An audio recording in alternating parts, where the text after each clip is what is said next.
देखते हैं chapter number first, जिसका नाम क्या है, वास्तविक संख्याएं। ठीक है, तो हम सिर्फ इसमें देखेंगे, यानी कि इसमें हमें किस टाइप के सवाल मिल सकते हैं या क्या चीज़ें हैं। ठीक है, तो पहले हम संख्याओं को देखेंगे। ठीक, तो देखो वास्तविक संख्याएं कौन सी संख्याएं होती हैं, यानी कि जो भी हमारे पास नंबर है वो सारे कैसे होते हैं, वास्तविक नंबर होते हैं। कैसे होते हैं, वास्तविक संख्याएं होती हैं। कौन से, 2, 3, 1 या रूट के अंदर जो भी लिखा हो। ठीक है, ये सारी कौन संख्या होती हैं, वास्तविक संख्या है। ठीक है, तो वास्तविक संख्याओं को दो भागों में बांटा है। कितने में, 2 में। ठीक है, एक होती है परमेय संख्याएं, परमेय संख्याएं। ठीक है, और दूसरी होती है हमारी अपरमेय संख्याएं।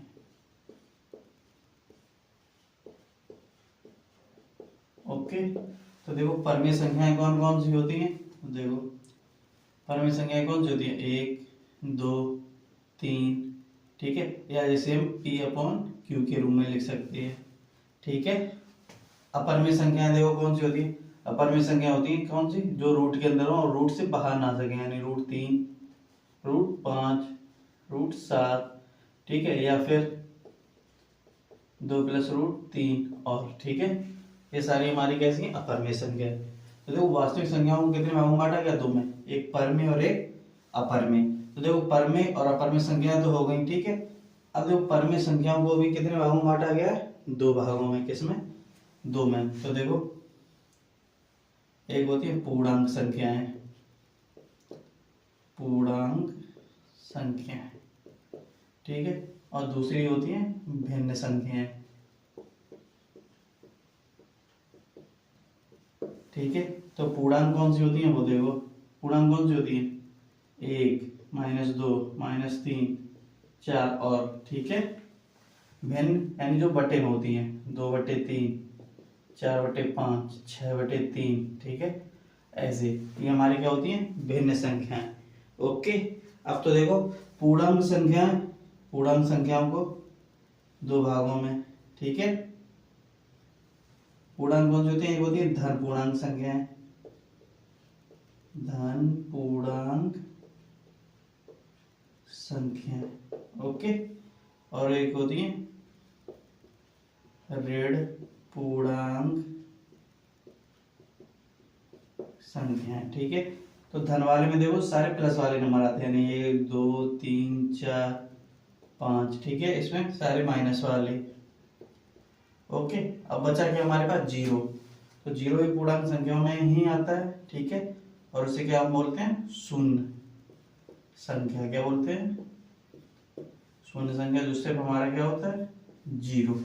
ओके, तो ये हमारी देखो वास्तविक संख्या है। वास्तविक संख्याओं को कितने भागों में बांटा है, 2, एक परमेय संख्या और एक अपरमेय। ठीक है, उसके बाद परमेय संख्या को 2 भागों में बांटा गया, पूर्णांक संख्याएं और भिन्न संख्याएं।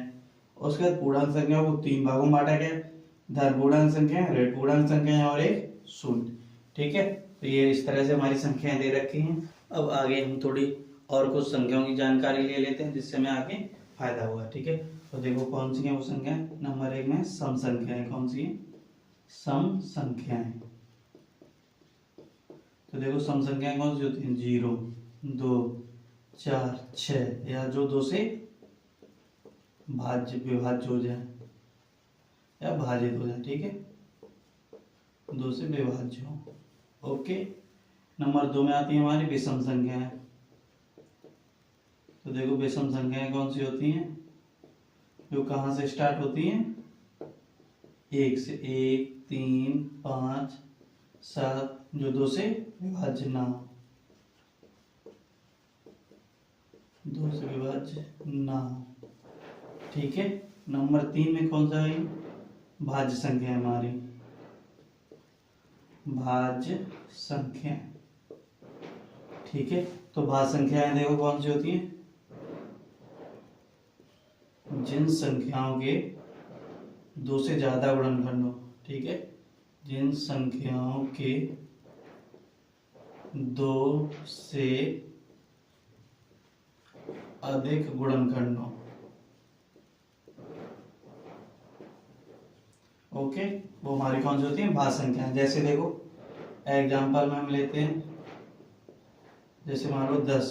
ठीक है, तो ये देखो 2 से कटेगी, 5 से कटेगी और ये 10 से कटेगी। ठीक है, तो इसके 3 हो गए ना, तो ये हमारी कैसे हो जाएगी, भाज्य संख्या। ठीक है, अब मान लो हमने 5 ले लिया, क्या ले लिया, 5। तो देखो 5 1 से कटेगा और 5 से कटेगा, और इसके अलावा किसी से कटेगा, लेकिन यहाँ लिखा क्या, 2 से अधिक होने चाहिए, तो इसके तो सिर्फ 2 ही है, तो ये हमारी भाज्य संख्या नहीं होगी।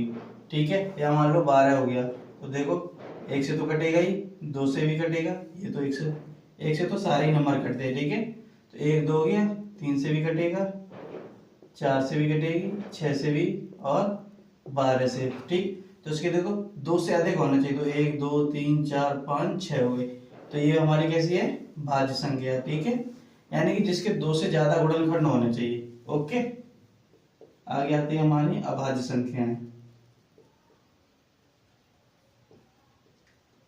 अभाज्य संख्याएं, ठीक है, जिसके क्या होते हैं, सिर्फ 2 गुणनखंड होते हैं। जिन संख्याओं के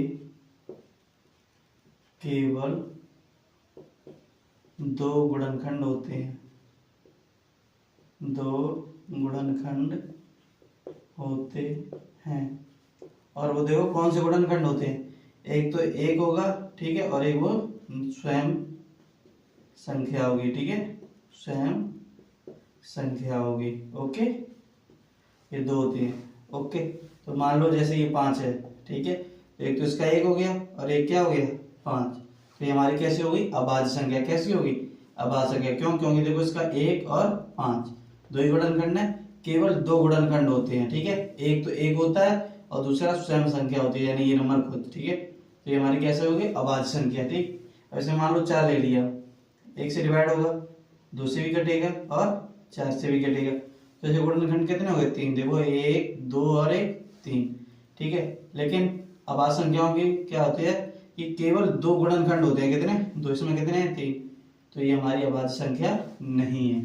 ओके, अब मान लो 3 ले लिया, क्या ले लिया, 3, तो यहाँ से देखो 1 से डिवाइड होगा और 3 से कटेगा, इसके अलावा और किसी से कटेगा नहीं ना, इसके देखो कितने गुणनखंड हो गए, 2, 1 और 2, तो ये हमारी कैसी है, अभाज्य संख्या है। ठीक है, और सबसे छोटी अगर अभाज्य संख्या पूछी जाए, सबसे छोटी अभाज्य संख्या तो हमारी क्या होती है, 2। ठीक, कितनी होती है, 2। क्यों, क्योंकि देखो 2 के 1 और 2 फैक्टर हो गए, यानी 2 गुणनखंड हो गए, 1 और 2, तो ये भी हमारी कैसी है, अभाज्य संख्या। अब 2 से छोटा क्या होता है, 1। ठीक, अब देखो 1 के सिर्फ मात्र 1 ही गुणनखंड होगा, तो ये हमारी अभाज्य संख्या नहीं होगी। ठीक है, यहाँ लिखा भी, जिन संख्याओं के केवल 2 गुणनखंड होते हैं, केवल 2 होना चाहिए, इसके कितने हैं, 1 ही है। ठीक है, इसलिए हमारी ये अभाज्य संख्या नहीं होगी। ओके, हम फॉर्मूला और देख लेंगे इस चैप्टर में, सिर्फ एक ही सूत्र लगेगा, वो कौन सा है, देखो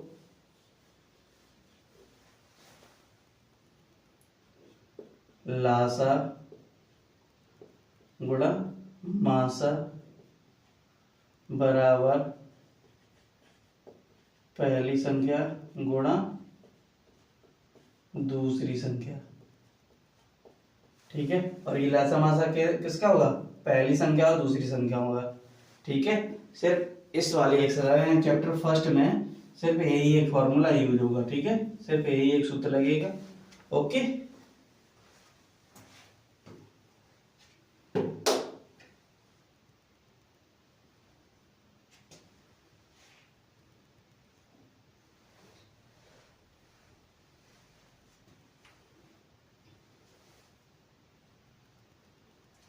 हाँ, एक संख्या और रह गई है, तो देखो कौन सी होती है, वो प्राकृतिक संख्या। कौन सी होती है, प्राकृतिक संख्या। देखो प्राकृतिक संख्या देखो कौन सी होती है, जो 1 2 3 4, इसमें 0 नहीं हम लिख सकते। क्या नहीं लिख सकते, 0। ठीक है, क्योंकि प्राकृतिक का मतलब क्या होता है, प्रकृति के द्वारा, और ये जो 0 है इसकी तो हमारे द्वारा खोज की है, यानी इंसान के द्वारा इसे खोज की गई है। ठीक है, तो इसलिए ये हमारी प्राकृतिक संख्या में 0 को हम नहीं लिखते हैं। ठीक है, तो प्राकृतिक संख्या हमारी कौन सी होती है, 1 2 3। ठीक है, आगे बढ़ते चले जाएंगे। ओके।